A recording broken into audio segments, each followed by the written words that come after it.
IC барнасына қош келдіңіздер.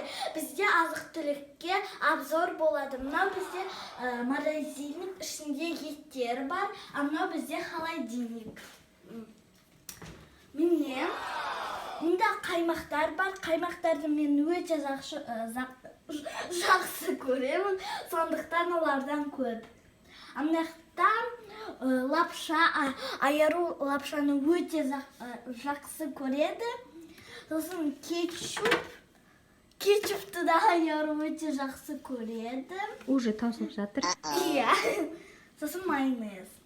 И үстінде де майонез бар. Сосын мұнда құрт бар. Құртты Айша жақсы көреді. Иә. Холодильник көп аштым деп жатыр. Сосын мұнда бізде осындай малина бар. Сосын осындай кивилар, сосын фруктылар и колбаса и овощи бар. Орео и мұнда барлығы біздің жақсы көретін тәттілеріміз. Мұнда Орео, сосын нутелла. Мұнда йогурт, сок, шоколадтар, агуша, фрутоняня, агуша, киндер сюрприз. Сосын мұндаймыз. Болды. Бұны жабамыз, келесі холодильникқа барамыз. Келесі холодильникті ашамыз.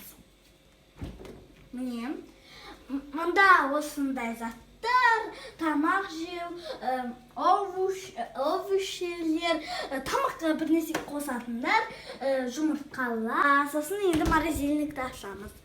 Морозильникта бізде мұнда сары майлар, сосын айару екеуміздің жақсы көретін мороженеларымыз осылай тұрады. И осындай ет, сосын сары майлар мұнда екі.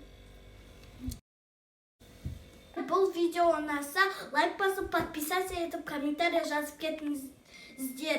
Сау болыңыздар!